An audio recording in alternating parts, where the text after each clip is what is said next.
Good morning everybody, unless of course you're watching this video in the evening, in that case good evening and you're watching Time Travel TV, and welcome to the year 1588.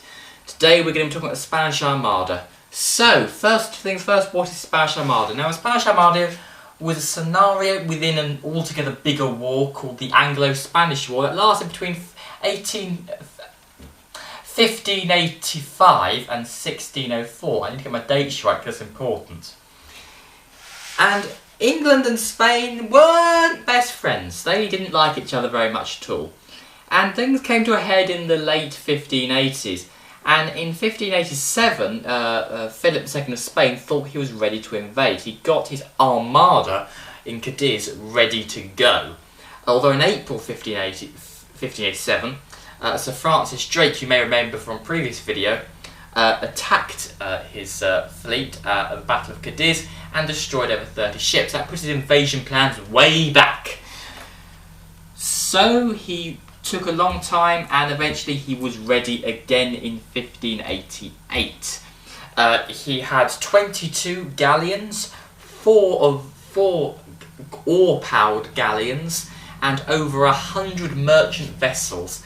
The idea was his armada would sail up, meet up with the Duke of Parma's army in Flanders, and then invade. In total, there was about 18,000 soldiers in the armada. Once they've met up with the invasion force, there'll be roughly a 50,000 person invasion force, which is a hell of a lot. The English would struggle to repel it. It was commanded by the Duke of Macedonia. The English fleet, on the other hand, was commanded by Lord Howard of Effingham. His second in command was Sir Francis Drake, who we've met before. The British, on the other hand, or the English rather, I should really say, on the other hand, had 34 race-built ships. These were like the Spanish galleons, but smaller and more manoeuvrable. They also had 163 merchant vessels. It's important to remember that until this point, they didn't really have navy ships. This was a really transitional period for naval warfare, and the naval ships didn't really come out. Most of them were merchant ships, which were pressed into service against the enemy. So, on the 21st of July, the Spanish were ready to go. Here they come. Hang on, hang on. Just got to wait a bit. While we're moving the Armada up a bit, I'll just tell you a bit about what the tactics were. The Spanish were quite old school in their tactics. They had big ships with lots of soldiers on, and they would get close enough to board the enemy ship. On the other hand, the English were really rather modern. For instance, this here is a model of the Mary Rose, which is a ship a little bit earlier in time, but it's a similar period of time. And they had lots of gun ports in the side. And the idea behind these were basically, rather than having to get a close hand-to-hand with the enemy, you can keep your distance and blow them to kingdom come. And give them massive broadsides, which is not a bad idea. On the 29th of July, 1588, the English fleet mobilised. And off they went. They first encountered each other near Plymouth on the 31st, and this was really inconclusive, this battle. The only casualties were 2 Spanish ships that got too close together and collided. Anyway, because the reason why is that the English didn't want to get close enough to get boarded by the Spanish, and the Spanish didn't want to get close enough to get shot at by the English. So it was really inconclusive. Then the second encounter was at Portland, and the same thing happened. Nobody died.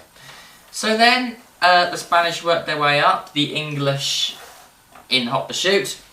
They tried to get in the dock near the Isle of Wight, but the English stopped them.